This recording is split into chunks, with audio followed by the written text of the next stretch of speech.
Hello, everybody. It's TJ McKinley Podcast, episode 40. I got a special guest coming back home. I haven't done podcast in 3 months. Took a summer break. Go ahead and introduce yourself, Kyle. He cheesing. Well, I'm Kyle Senra, and yeah, well deserved rest, TJ. You work hard, so yeah, if you needed the break, glad to break the break here and get back into it. So thanks for having me on again. I'm with Fantasy Six Pack. I do some fantasy football articles. Got the Dynasty Six Pack YouTube channel as well. So yeah, big football fan and big Packers fan. Some Packers memorabilia in the background of the video. So man, the Packers trading for Micah Parsons. What a way to kick off the season before the season even starts. That was amazing. Okay, well, as you know, we like to do ether segment. So go ahead, Kyle. What you want to get off your chest? Well, I think I'm actually like the Parsons trade has made it so positive, and I think it was interesting what the trade ended up actually being. Uh, giving up two first round picks, that's a pretty huge magnitude of NFL trade. You don't usually see a lot of trades like that where multiple first round picks are given, especially for veteran players. I don't know about you, TJ, but I tend to remember more of those happening during the draft. Teams trading up for top five picks in the draft, but very rarely do established players like that get traded for multiple first round picks. So I guess Mike Parsons doesn't get traded every day. Losing Kenny Clark might be significant, though. He's the Packers' best interior defensive lineman, although he did struggle last year. Like he had been so solid for so long. I think it was a 2017 first rounder, and every year outstanding. But last year was the first year where okay, it started to tail off. He's 29 now, so are the Packers thinking maybe he doesn't bounce back to what he used to be, and we'll give him away in the trade to get Micah Parsons to have that impact be felt. I think now it's the interior was a first rounder. Those back-to-back Georgia teams. They had a lot of first-round picks on them go to the NFL, and Devonte Wyatt was on the Georgia team, and the Packers took him in the first round a couple of years ago. He hasn't shown that full promise. He kind of flashed a bit last year. The first couple of years were a real struggle. Last year, he seemed to finally start looking good, and then he got hurt. So now with Kenny Clark gone, this is Devonte Wyatt. You're the defensive tackle number one for the Packers. It's time for him to step up. And if that happens and the Packers get Micah Parsons, this could be an elite defense that could be ready to win a Super Bowl.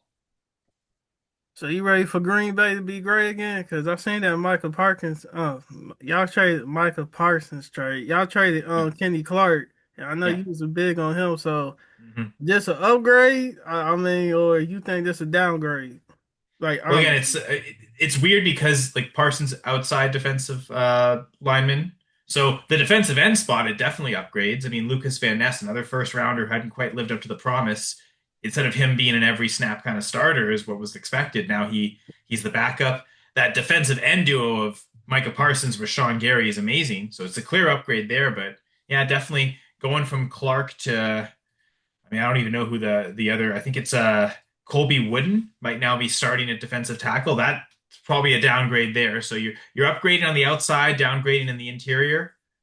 Is that upgrade in the outside important enough? That position, that edge rusher, that's the one spot you want to be upgrading. You definitely don't want to be downgrading from there. So I think it's worth it. I think Parsons could be a true game changer. So remains to be seen what the interior is going to look like. But I saw that trade go through. I saw what it cost, and I thought, okay, yeah, if you're gonna get Parsons, you're not gonna get him cheap, right? Like Jerry Jones just willing to trade him was like that was the opportunity. He wasn't really gonna sell him low. He wasn't gonna sell him cheap. If he's gonna trade him, he's gonna trade him for a massive haul, and I thought that was a good return from their standpoint, but something I think the Packers I agree with were willing to make, and I'd be willing to make that too. So go in for the season with full optimism with Micah Parsons now.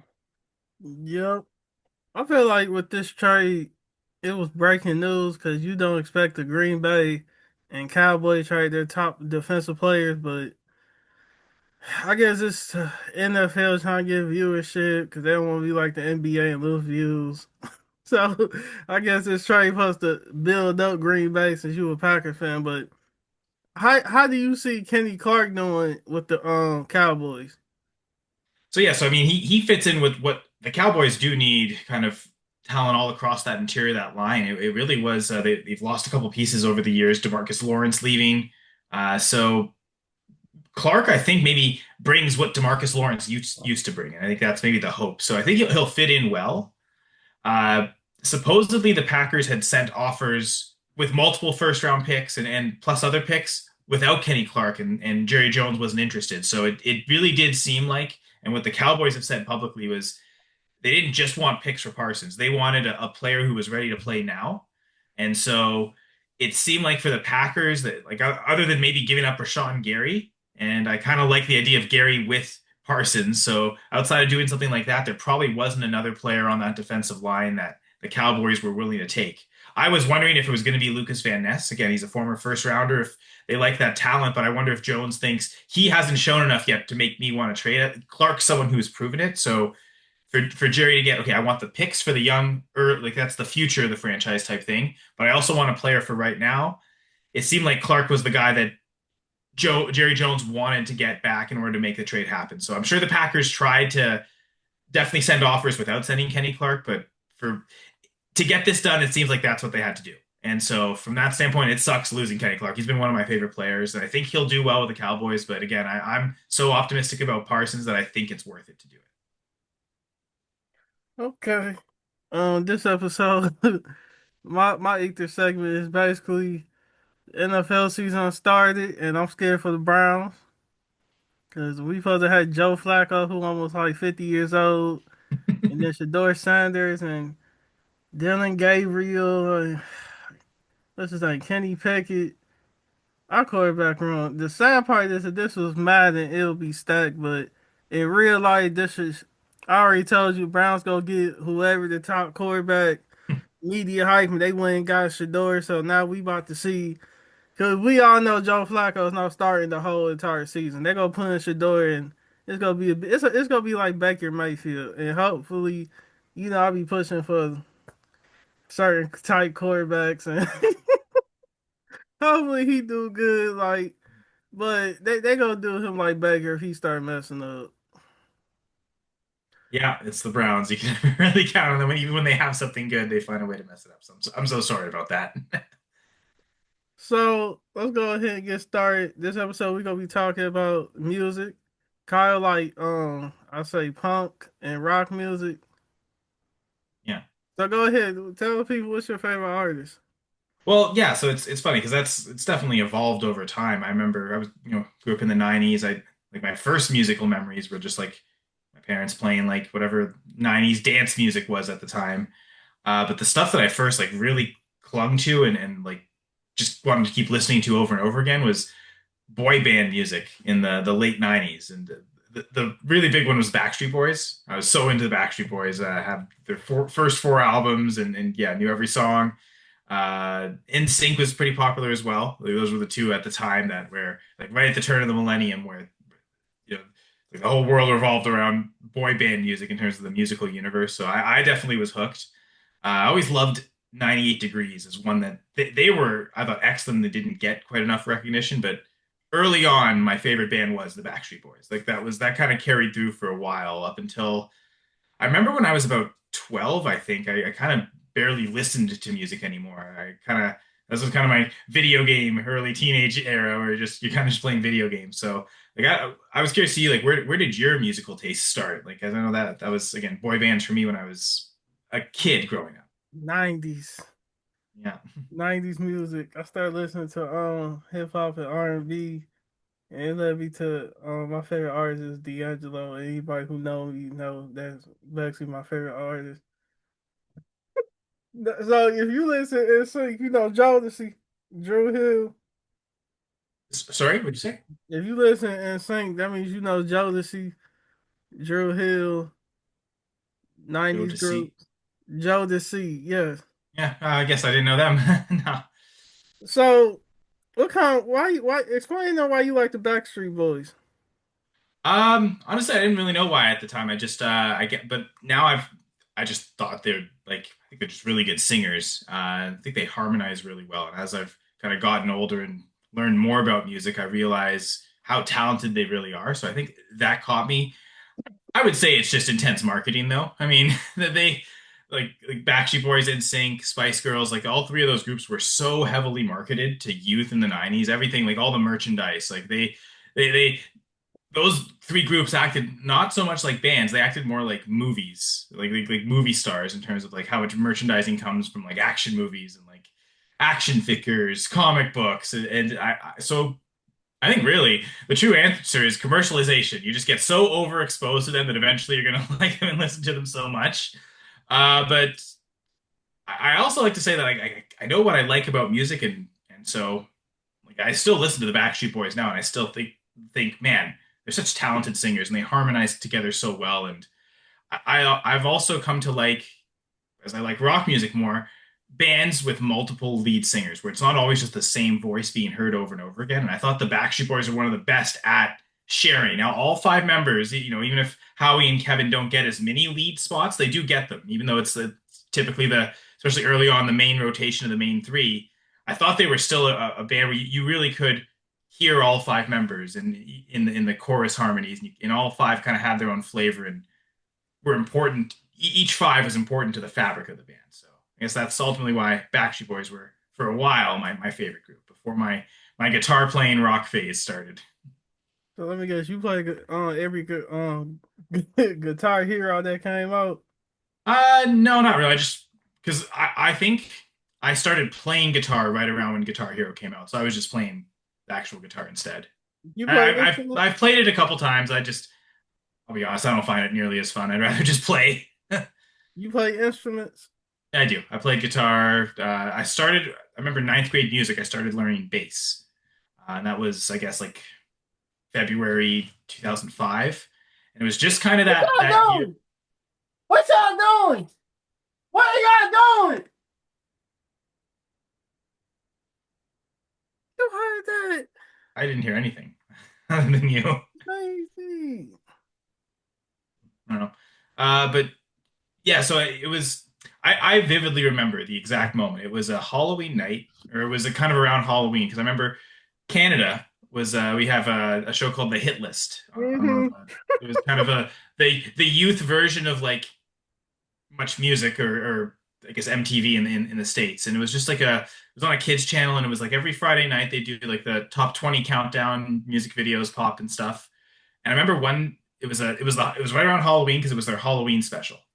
And I was looking forward to because I figured, oh, I'm gonna get to see Backstreet everybody Backstreet's Back. That song because of the Halloween themed music video, and that was definitely on that list. So I was looking forward to that, and but then there was a song on that list too that I heard. This was the first time I was hearing it. It was "Predictable" by Good Charlotte, and the music video very gothic and dark, and I mean they're kind of a pop punk goth emo band, and so really led into that aesthetic. And so yeah, 2004, I heard that, and I kind of just couldn't get it out of my head. So started listening to more Good Charlotte and the other kind of pop punk bands around the time. Simple Plan had just put out an album, Sum 41, and those are both Canadian groups, so definitely heard them a lot over the last those kind of couple years before then. So started really listening to them, and then I heard Boulevard of Broken Dreams by Green Day, and that changed everything for me. That song, that album, American Idiot, it just I got into punk rock music right then and there. Like that was okay. Green Day for a while was one of my favorite bands, and the quick, fast chord changes was a thing that really clicked for me. Like that was like even the song American Idiot, that intro riff. There's like six chord changes within the first 2-3 seconds, and that really hit for me. And as I'm learning to play guitar, like those were kind of challenging a little bit at first, and it was a fun challenge. And I just really love the speed of punk rock, and so like that fast energy that Green Day certainly had on a lot of their heavier songs. That really got me. And then the other band that kind of came around at the time, I think their first album came out in 2003. Released another one in 2005, and it was Billy Talent, Canadian band too. They're also yeah punk rock band, very fast. But unlike all the other bands I had mentioned up to this point, the heavy distortion was very reminiscent of metal. And so Billy Talent, I thought was the other band, like them and Green Day. They're the two that stand out as the punk rock bands that I really love the most. But Billy Talent kind of also led me towards metal a little bit, and then I started really getting into metal and classic hard rock and bands that existed before I was born. And I started kind of going backwards there and really 70s, 80s music, and even further back, and so really loving that. But I thought Green Day and Billy Talent, those were the two that really like everything clicked for me and connected. And man, I really love guitar since then. So you listen. What would you consider the national anthem for rock and roll? National anthem for rock and roll. That's interesting. Um, Like top five songs. well, I know mine are going to be different than I guess the majority because I've loved one thing that going back and listening to classic rock was listening to the progressive rock bands, the bands with longer, strong song structures, a lot of complex virtuoso instrumentation, a lot of like different time signatures as well. And I think that's kind of where like the true standard is. So for a national anthem that kind of appeals wide, well, I guess to kind of pay homage to the shirt I'm wearing, it's a Scott Fishbowl shirt modeled after Pink Floyd. So I would say, some of the Pink Floyd songs that really stood out, Time especially, Comfortably Numb, those guitar solos. And I think, guitarists love the guitar solos, but David Gilmour and the guitar solos he came up with Pink Floyd were some of the best I've ever heard. And he had a really good sense of the melody of the solo is still important. It's not just about playing as many notes as fast as possible. So the melody is important and knowing how to hold notes for as long as you should or cut them off when you should and just the guitar tones he had and there were some virtuistic elements to his playing, but he didn't always show off with every solo. He always made things sound as good as he could. So David Gilmour, I'd say Time would be probably the one solo where I think that really stood out. So that would be kind of what I'd consider a rock anthem. I think that the Beatles and Led Zeppelin were, I think, the two rock bands that influenced everyone at the time. They've influenced everyone since then. And even now, even if you don't directly listen to the Beatles or Led Zeppelin, if you're a rock fan or even really a pop music fan of any kind, the artists you like were probably influenced by the Beatles. I guarantee you, D'Angelo probably listened to the Beatles. Like almost everyone did. And even if maybe he didn't directly, the artists he really liked were probably people that did really like the Beatles. So those it's tough to pick one Beatles song or certainly one Zeppelin song. I know everyone would say "Stairway to Heaven." Probably that Led Zeppelin 4 album stands out as a rock anthem as well. Great guitar solo there too from Jimmy Page. I think Zeppelin really laid the foundation for production in rock, and Jimmy Page, the lead guitarist of Zeppelin, he was also the band's producer. So there's probably no one who's more responsible for the sound of rock and roll from 19, I guess the first album was 69, from 68, 69 up until now. There's probably no one who's more key and influential to the sound of rock than Jimmy Page. So he'd have to be someone you'd hold really highly. I know for myself, my favorite guitar player is Steve Howe. And that's because I also went to university for classical guitar, and Steve Howe's someone who combined classical guitar with rock, with jazz. In the band Yes, the band was called Yes, a band from England. I think they formed in the 60s. I know Chris Squire, the bass player, and the lead singer John Anderson. They said hearing the Beatles, right? Like they were a band. They were just like every other band that when they heard the Beatles, they thought, "Man, I want to sing like they sing and play like they do and write songs like they do." And I thought they did. And so when we talk about my current favorite band, it is Yes. I got the pleasure of seeing them in 2015, I believe. So it's already been 10 years since that. But even to this day, for guys in their 70s, they were incredible. They played three full albums back to back nonstop, and there was no opening act. They just came out and they played for like an hour and a half. I think it took to play through all three of those albums. And just played it so incredibly, and I was just blown away, so impressed. So Chris Squire, one of my favorite bass players ever. Steve Howe, my favorite guitar player ever. Those are the two instruments that really just drive me. I love hearing guitar and I love hearing bass guitar and just great bass lines, bass riffs, great guitar solos, and those are the two things that really drive me to really loving rock music, TJ. Okay. Do you listen any other genres other than rock music? Yeah, I actually listen to quite a lot. And so I mentioned classical guitar, and it's not just guitar, but I do like listening to classical guitar playing or instrument, just solo guitar playing, where the guitar plays the melody and the accompaniment. Um, I love, but I went to university to just kind of thinking of okay, playing classical guitar and really focusing on that. But while I was there, discovered like classical music, both old school and new school, symphonic and orchestral music, and really profound love for that stuff. Um, I know I write a lot of articles, especially for fantasy football in season. I know one thing for me, I really don't like listening to lyrics or words while I'm trying to write words. So I listen to a lot of instrumental music when I'm writing. I find that really helps. Gets the creative juices flowing, but it also, so I'm not confusing what I'm listening to with what I'm trying to say, especially if it's words and things that aren't matching. So the one piece of music that I always go back to more than anything is a piece called La Mer, which is French for the sea. It's by a French composer named Claude Debussy. I believe he composed it around 1903, 1905. So, this is about 100 years after Beethoven, the true classical era. Uh, but I found he was his chord structures were different. Everything with him sounded different. And it was really a precursor to some of the things like jazz chords that we'd hear with jazz bands kind of later in the 20th century. So I thought Debussy was a true visionary at the turn. I saw about the turn of the millennium with the Backstreet Boys. 100 years before the turn of the millennium of the 1800s to the 1900s, I thought Debussy really was the one musician that truly kind of changed everything for not just orchestral and classical music, but really music across the scene.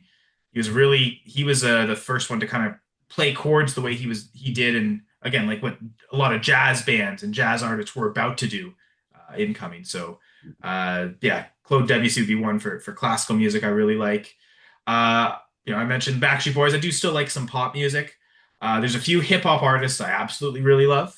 The true greats I do listen. The I guess the two that really stand out. One is actually a Canadian rapper named Kodiak. He put out 3 albums, and it's music influenced by he raps. He does also sing really well, especially the first album. A lot of reggae influence, and he had an accompanying band. As they kind of the next albums evolved, it got a little further away from the reggae, almost more of a country rap style. But Kodiak, one of my true favorite all-time rappers. The other one I would have to say, though, my favorite rapper is Kendrick Lamar. I think his ability to rap really well, like the technical virtuoso of the speed of words and the rhythms, the flow, of course, how he's he masters that. But I think the one thing that separates him from other rappers, a lot of really impressive rappers, but the way he uses rhymes and to color his texts, I think it's phenomenal. It's something that as I dive really deep into albums and listen to them, how he's using his rhyme schemes, it's not always the predictable, middle of line, end of line rhymes. Like that's great, but he mixes them up, and sometimes he'll the one song. You familiar with a lot of Kendrick's work, TJ? Yeah, I know Kendrick Lamar came up through California. The Drake beef.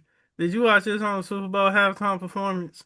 I did. I did. I do. I've watched most Super Bowl halftime performance. I do tend to watch the Super Bowl too, but yeah, I really liked it. Yeah, it was really a lot of digging at Drake, but yeah, They tried to put it up there with Michael Jackson. Michael Jackson did in the era before social media, and he yeah. basically did more, or I guess the same. Nowadays they hype the numbers up. He basically did the same as Kendrick Lamar, but he did it in the era where it wasn't no social media. So You were just getting TV viewers. You weren't everyone on the internet. yeah, I still think radio. Prince has the gold standard of halftime shows. Truly, I mean, he's an incredible musician. I mean, talk about a true solo artist. Like a lot of his albums, he's playing everything. Every guitar, bass, keyboard, drums, every vocal, other than maybe guest vocalist coming on. Like it's Prince. So what a truly impressive musician and incredible performer. So I still think Prince has the kind of that's still to me the best Super Bowl halftime show. Okay. So you listen to any what do you feel about what's your favorite music movie? Music movie. Interesting. You know what I thought was a really good one? The Bradley Cooper directed remake of A Star Is Born, with Lady Gaga. I mean, first off, like Bradley Cooper to learn guitar and learn to kind of become a musician to play that role is incredible. I know he wrote a lot of the album with it was him, Lady Gaga herself, and I think it's Willie Nelson's son, who's one of the guitarists in the band with Bradley Cooper in that film. That soundtrack's incredible. So to me, like when I think movie, like music movie, that the music's got to be first and foremost. So what's going to give me the best music? I mean, I think Lady Gaga is so incredible as a songwriter, and I think some of her best stuff might have been some of from that soundtrack. The incredible tracks that she wrote are great. The stuff that Bradley Cooper wrote is great. The mix of him playing kind of like a blues rocker, really, and her playing more of the pop star. The soundtrack is incredible and very diverse from that standpoint. So that's where I would go as a kind of a modern classic, I suppose. A retelling of a classic, certainly. And I think A Star Is Born has been it's been like three or four different versions remade, but this one seemed like it was really worth it because the music they gave you from the soundtrack, a whole original soundtrack, was like 18, 19 songs, and they're all incredible. That's great to me. We got 10 minutes. So basically, as y'all can tell, me and Kyle had different music perspectives of what we like to listen to. Kyle like punk and rock music and heavy metal. I like R&B, soul, hip hop. I listen to some rock music from time to time, the main ones I don't listen to. Do you listen to pop music? Yeah, sometimes. I mean, it's so popular you can't escape it. That's sort of the half the problem there. Um, yeah, I will. Okay. Yeah, my favorite artists is like D'Angelo, Jodeci, Barry White. I listen to some 90s Chris Brown or Breezy as people call him. I like to listen to a lot of different era of music. That's what I like to listen to. And growing up I was always called the old head because I would always listen to music that like when people listen to new music, I always listen to old music. So I was always called the old head. And sometimes they won't admit it, but I feel a lot of people on to old music. They not going to admit it, but Classic songs and melodies remain that way for a reason. Like we yeah, like them. We shouldn't have run away from it just because it's old. they not ever going to admit it. But yeah, man. So is there any other form of music takes you want to get out real quick before we go ahead and end this? So one of the things I love listening to whole albums, and yeah, I will at times just pick out songs to songs, but I do enjoy just start to finish listening to whole albums. So I was going to quickly just run through my five favorite albums. I would say, yeah. So I would say like I guess we diversify with a few different bands. Um, Incubus, if not now when, would probably be a number five. That's a band of all the bands I'm about to talk to. I've seen most of them live. They started in the 90s. They're kind of their big breakthrough album came out in I think 97, 98. So right at the turn of the millennium. If not now when though, my favorite album by them came out in 2011. It's a five-piece band, singer, guitarist, bassist, drummer, and originally just a turntablist. His name is Kilmore, DJ Kilmore originally. But he's since the first I think two albums he was on with the band, even three albums, he was just doing turntables. He was getting samples, adding them to their tracks, adding them to the albums, and then just kind of reproducing live what he would kind of do for the albums. But then I think by his fourth album with the band, he started playing more keyboards, and the band itself has really grown to a lot of different Mhm. soundscapes. The guitarist Mike Enzinger, he's incredible. All sorts of great like cool sounding guitar effects, but also different sounding chords. So if not now, when would be one of my five favorite albums. I would guess I'd say "Wish You Were Here" by Pink Floyd. I talked about them earlier, Time, but "Wish You Were Here" was a great album. It was based on their original lead singer and guitarist and songwriter. He had to leave the band, mental illnesses, and he just kind of had to leave the music industry altogether. And it's just a song about missing him. And they had this like four note sequence that they played on every track of the album. It was kind of this like motif that connected the whole album. And I love stuff like that. The song "Wish You Were Here" is incredible. It was the first song I learned to play on guitar, actually, the acoustic guitar. Really fun riff and easy chords, but it's a fun song to play. Number three, I'd put 10,000 Days by Tool. So this is my favorite metal band. They use so many different like complex time signatures. It's not all 4/4 or 3/4. Like it is, they're shifting time signatures, moving from 7/8 to 6/8 and back and forth. And uh, the bass player especially, he makes so many great bass lines. They it's a band TJ that's been around. They've formed in the 90s and they've never broken up. They have their last three albums are three of my favorite albums ever. They came out in 2001, 2006, and 2019. And those are their three most recent albums. So like big break after 10,000 Days. Fear Inoculum was incredible as a follow-up. I got to see them live too. I My recognize. second favorite album though is Drones by Muse. I don't know if you've heard the band Muse. Like they've become quite popular in recent years. The album Drones has just kind of pop stuff, even like almost it's a symphonic rock band, kind of almost akin to Queen back in the day. Very Matthew Bellamy, very talented singer, keyboardist, guitar player. There's some songs that's like really heavy metal riffs, and that's incredible.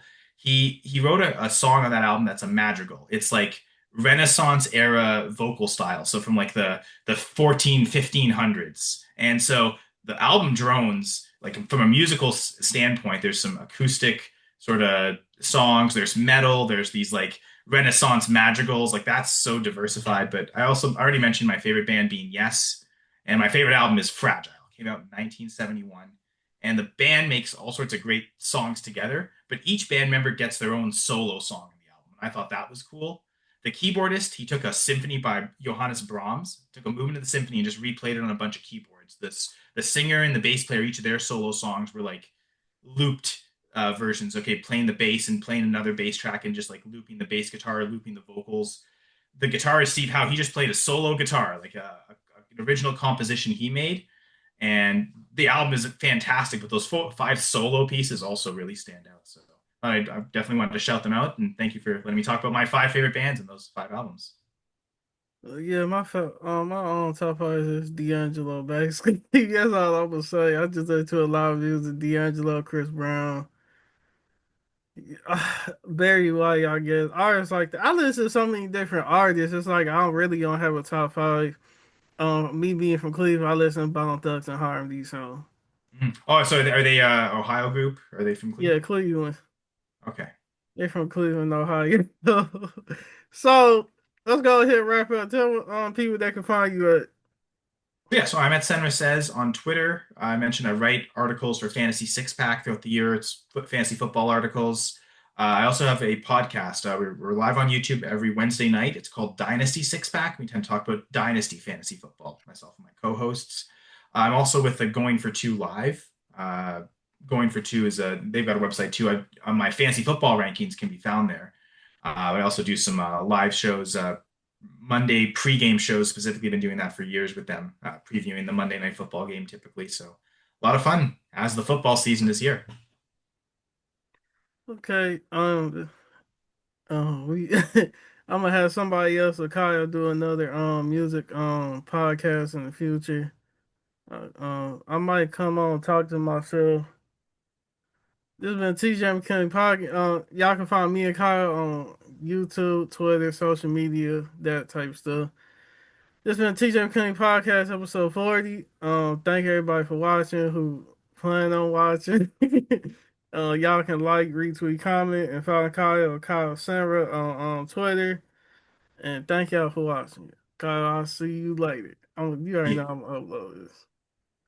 Thank you, DJ. All right. Thanks, man.